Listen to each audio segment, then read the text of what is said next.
আপনি কি জানেন আগামী 100 বছরে পৃথিবীতে কি কি পরিবর্তন হতে পারে? 2020 থেকে 2040 সালের মধ্যে দিয়ে পৃথিবীর জনসংখ্যায় বড় ধরনের পরিবর্তন আসবে। বর্তমানে চীন পৃথিবীর সবচেয়ে জনবহুল দেশ হলেও 2040 সালের মধ্যে এই জায়গা দখল করে নেবে ভারত। এছাড়াও স্থাপত্যের মধ্যেও বড় ধরনের নতুনত্ব আসবে।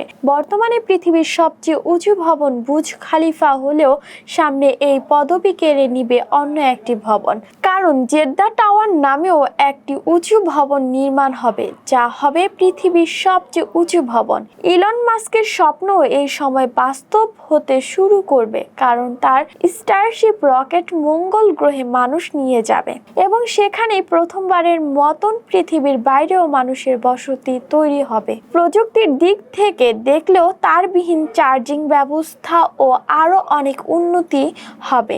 বাড়ি তৈরির দিক থেকেও আসবে বড় পরিবর্তন। ভবিষ্যতে বাড়ি তৈরির জন্য লাগবে না রাজমিস্ত্রি, আমাদের পোষা প্রাণী হিসেবে দেখা যাবে রোবট কুকুর, যার যানবাহন একে অপরের সাথে যোগাযোগের মাধ্যমে দুর্ঘটনা কমিয়ে আনতে পারবে। 2040 সাল থেকে 2060 সালের মধ্যেই পৃথিবীর তাপমাত্রা অনেকটাই পরিবর্তন হবে। বিশ্ব উষ্ণায়নের কারণে পৃথিবীর তাপমাত্রা অনেকটাই বেড়ে যাবে। বরফের এলাকাগুলো দ্রুত গলতে থাকবে। জনসংখ্যা চাপের কারণে অ্যামাজনের মতন রেইন ফরেস্ট ও ধ্বংস হয়ে যাবে।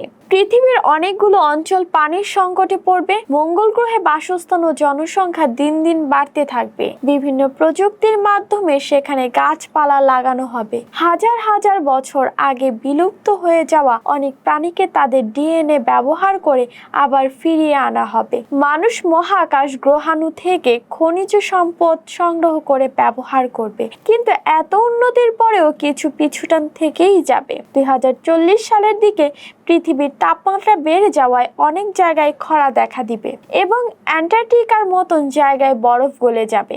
বিভিন্ন অঞ্চলের বরফ গলে যাওয়ায় সমুদ্রের পানি বৃদ্ধি পাবে, ফলে সমুদ্রের আশেপাশে থাকা অনেকগুলো অঞ্চল তলিয়ে যাবে। এমনকি সে সময় 1 কিলোমিটারেরও বেশি চওড়া একটি গ্রহাণু পৃথিবীতে আঘাত আনতে পারে। ভবিষ্যৎ অনেকটাই অনিশ্চিত, কিন্তু এই অনিশ্চয়তার মধ্যেও প্রযুক্তি আমাদের অনেকটাই এগিয়ে নিয়ে যায়।